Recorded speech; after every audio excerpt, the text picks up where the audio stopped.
The Buffalo Bills wasted no time shaking things up this morning with five notable roster moves that could have a direct impact on the team's depth heading into the final stages of the preseason. And yes, there's a familiar name back in the mix: wide receiver Gabe Davis, sparking plenty of conversation about a possible reunion in Buffalo after a visit with the Pittsburgh Steelers. Could the Bills bring him back? We'll get to that in just a moment. But first, let's break down what went down earlier today. Buffalo announced they've signed running back Jarvian Howard and wide receiver Grant Dios. At the same time, the team made some tough decisions, placing cornerback Darren Evans on injured reserve, waiving corner Tikari Couch, and parting ways with rookie wideout Caden Prather, a seventh-round pick who just couldn't find his place on the roster. These moves may seem minor, but they tell us a lot about how the Bills are approaching roster depth as they gear up for the preseason finale against the Tampa Bay Buccaneers. Before we get into what Howard and Dios bring to the table, let me remind you of something important. If you're a true Bills fan, this is the place for you. Before diving into the latest roster breakdown and free agency buzz, make sure to subscribe to the channel, drop a like, and hit that bell icon so you never miss breaking Buffalo Bills updates. We're building a community of Bills fans who want every detail, every storyline, and every piece of inside information all in one spot. So don't miss out. Now, back to the roster shakeup. While adding Howard and Dios gives Buffalo some fresh energy and much-needed preseason depth, the bigger story is what this means for the wide receiver room. With Gabe Davis back in the picture, could the Bills be hinting at more than just a short-term fix? Let's break down the cuts and what they mean for the players who are no longer with the Buffalo Bills as of today. One of the more notable names is rookie wide receiver Caden Prather, Buffalo's seventh-round pick. It's never easy for a young player to hear that he's being waived, but the situation is more complicated than it might seem at first glance. Because of his injury, Prather is subject to waivers, meaning any team across the league could claim him. If he goes unclaimed, however, the Bills can keep him on injured reserve for the entire season. In that case, he could remain part of the organization while recovering, with the possibility of returning in the future. So while today looks like a setback, there's still a path for Prather to stay connected to Buffalo. The same waiver scenario applies to cornerback Tikari Couch, another player who didn't survive this round of cuts. Both he and Prather face an uncertain short-term future, but the door isn't completely closed on either of them wearing a Bills uniform again.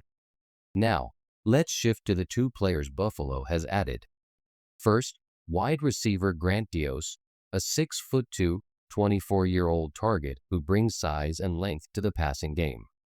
His NFL resume is still fairly thin. He's bounced between practice squads and appeared in just a handful of games, registering only 2 catches for 11 yards. But his frame and athleticism give him a chance to prove himself in preseason action. For Buffalo, this is less about past production and more about potential. With the wide receiver room still sorting itself out, Dios has an opportunity to flash and show whether he can be more than just depth. On the offensive side of the ground game, the Bills also brought in running back Jarvian Howard. At 25 years old and standing 5'10", Howard is coming off a productive run in the UFL with the St. Louis Battlehawks.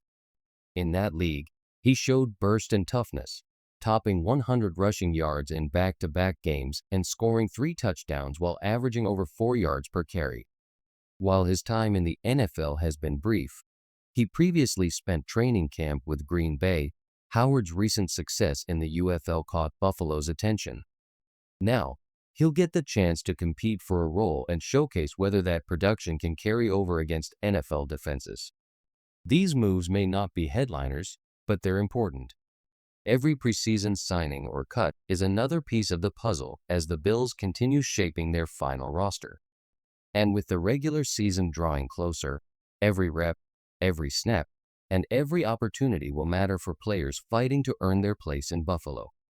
When you look at Jarvian Howard's game, one thing stands out: efficiency. He may not have been facing NFL-level defenses in the UFL, but he showed a knack for breaking off chunk plays and finishing drives. That's the type of skill set that catches the attention of an NFL front office. In all likelihood, he'll see extended snaps in the second half of the preseason finale, giving the Bills coaching staff a real chance to evaluate him. Still, it's important to keep perspective. Both Howard and wide receiver Grant Dios enter as long shots to make the 53-man roster. More realistically, their best path is the practice squad, where they could continue to develop and be available if injuries strike. General Manager Brandon Beane has been clear about his approach. Keep turning over the roster, especially at wide receiver where the depth chart still feels unsettled. With Darren Evans headed to injured reserve, Buffalo needed fresh legs in camp, and these signings provide exactly that. Nothing flashy, but necessary moves to keep competition alive. As for the running back position, Buffalo's depth chart already looks fairly strong. James Cook is the unquestioned lead back, especially after securing his 4-year extension worth $48 million. He's the centerpiece of the ground game, and the team will lean heavily on his versatility. Behind him, rookie Ray Davis has impressed with his toughness between the tackles and his ability to protect the quarterback in passing situations, a skill that will only help him carve out a role. Then there's Ty Johnson, the reliable change of pace option who adds juice on passing downs and can turn short receptions into first downs. That leaves players like Howard fighting for the last spot. But the reality is Buffalo may choose to carry only 3 running backs on the active roster. Depth at other positions, like wide receiver and corner, could force the front office to make tough calls. And then there's the veteran presence of Frank Gore Jr. He's shown enough to prove he belongs on a 53-man roster somewhere in the league. But with Buffalo's current backfield mix, the odds don't favor him here. Johnson's re-signing, Davis's growth, and Cook's role as the feature back all push Gore down the depth chart. Still, it's difficult to imagine a player of his caliber spending the year on a practice squad. If it isn't Buffalo, another team will certainly give him a shot. In short, the Bills aren't scrambling at running back. They're well stocked, and any new addition will have to stand out in a major way to change that picture. Now let's shift to one of the biggest question marks on this roster, wide receiver depth. At the top, the Bills feel strong with Khalil Shakir, Keon Coleman, and Darius Palmer forming the core of the group. But once you look past those 3, the picture becomes far less certain. Names like Elijah Moore and Curtis Samuel both bring potential, but also concerns.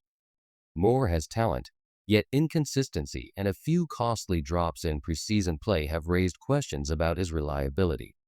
Samuel, on the other hand, has experience and familiarity with Buffalo's system, but health remains a major issue. Can he be counted on for a full season? That's not an easy answer. Then there's Laviska Shenault Jr., whose best chance to stick may come through special teams as a returner. If the Bills prioritize Brandon Codrington for that role instead, Shenault's spot immediately becomes more fragile. Add in other names like KJ Hamler, Terrell Shavers, DeMarcus Virgil, Christian Wilkerson, and Grant Dios, and it becomes clear. Most of these players are on the outside looking in. Only a few have a realistic path to the final roster. What this boils down to is a numbers game. If Buffalo chooses to keep 6 receivers, decisions will have to be made about players with overlapping skill sets. Tyrell Shavers might hold value thanks to his work on special teams, which could give him the edge. But that means someone else has to go. The battle could very well come down to Moore versus Samuel, 2 players with different strengths but similar roles. The Bills' front office must now weigh short-term health against long-term upside. Do you stick with the experience of Samuel, hoping he returns to form, or gamble on Moore's potential despite the mistakes? It's a decision that will help shape the offense behind Josh Allen heading into Week 1. And while we can debate which of these names is worth a roster spot, one question looms larger. Could Buffalo look outside the building for an answer, possibly even reuniting with a familiar face? That brings us to the discussion surrounding Gabe Davis. So here's the real question. Instead of juggling Elijah Moore and Curtis Samuel, could the Bills simply move on from both and bring back a familiar face, Gabe Davis? The former Buffalo receiver is scheduled to visit the team after meeting with the Pittsburgh Steelers, and his name immediately sparks conversation in Western New York. Davis, of course, carved out some of his best years in Buffalo, racking up over 3,200 yards and 35 touchdowns across 4 seasons, including the playoffs. He became a trusted red zone weapon for Josh Allen, and fans will never forget some of his biggest moments in postseason play. While his time with the team wasn't without inconsistencies, his chemistry with Allen and his ability to stretch the field made him a dangerous piece of the offense. Now, the Bills find themselves in a spot where wide receiver depth is a genuine concern. Behind Shakir, Coleman, and Palmer, there isn't much certainty. Injuries, inconsistency, and roster battles have left the coaching staff with more questions than answers. That's where a player like Davis could provide stability. He already knows the system, he already has the quarterback's trust, and he's proven he can handle the pressure of big games. It's not a simple decision, though. Davis would return as a wide receiver 4 or 5, not the featured weapon he once was. The Bills would need to weigh his experience against the financial commitment and roster flexibility. But make no mistake, adding him back into the fold could immediately solidify the unit and remove a lot of the uncertainty that currently exists at the bottom of the depth chart. The front office has to decide whether to give one of the younger, unproven receivers a shot, or lean on a veteran who's already shown he can thrive in Buffalo. And if Gabe Davis does walk back through those doors, it changes the entire outlook of this wide receiver group. No matter what happens with Gabe Davis, there's one thing Bills fans will never forget: that unforgettable performance in the 2021 divisional round against the Kansas City Chiefs. 4 touchdowns in one of the most dramatic playoff games in NFL history cemented his place in Buffalo football lore. While the ending of that night still stings, Davis walked off the field as a hero, and that performance alone likely played a huge role in the lucrative contract he later signed with Jacksonville. Now, at 26 years old, Davis is back on the free agent market. He's coming off a significant knee injury from his time with the Jaguars, which limited both his availability and his production. Jacksonville's offense struggled overall, and Davis never looked like the same vertical weapon he once was in Buffalo. But that doesn't erase what he brought to the Bills during his 4 seasons in Orchard Park. In Buffalo, Davis was more than just a deep threat. He was a reliable big play target for Josh Allen. Year after year, he averaged between 15 and 17 yards per catch, consistently stretching defenses with his size and speed. At 6'2", he plays even bigger, with the ability to high-point the ball in contested situations. On top of that, he's a strong blocker in the run game, something this coaching staff has always valued. Those are traits you can't just find on any practice squad player. Of course, Davis isn't without limitations. His skill set leans heavily on vertical routes and outside releases. He's not the kind of receiver who dominates the short or intermediate areas of the field. That was part of the reason Buffalo was hesitant to hand him a massive contract. He wanted to be paid like a top-tier receiver, and the Bills chose a different direction. Still, his production in Buffalo, 836 yards one season, 746 another, was more than enough to prove he can be a valuable contributor when used correctly. The question now is whether the Bills want to revisit that connection. With his familiarity with Josh Allen, his proven ability to deliver in big moments, and the current uncertainty surrounding the receiver depth chart, a reunion at the right price could make sense. Buffalo knows exactly what Davis brings to the table: size, chemistry, toughness, and the ability to strike deep downfield. The only unknown is whether he can return to that level after last year's injury. When evaluating Gabe Davis at this stage of his career, it's important to be realistic. He's not the same ascending young receiver who once exploded in the postseason. His route tree is still limited, and coming off a serious knee injury, the short and intermediate game remains a weakness. Right now, Davis profiles more as a depth option, A wide receiver 4 or 5 who can provide situational impact without needing to carry a heavy load. And that's where the debate begins. If Buffalo could bring him back on a team-friendly deal, perhaps even at the veteran minimum, it might be one of the best value plays available. For a fraction of the price he once commanded, the Bills would be adding a proven red zone threat, a vertical option with size, and most importantly, a receiver with pre-established chemistry with Josh Allen. In that context, the risk would be low, and the potential reward, especially in critical games, would be high. Still, it's not as simple as plugging in a familiar name. The Bills already have a player who fits the big-bodied receiver role in Terrell Shavers, and his upside might be even greater.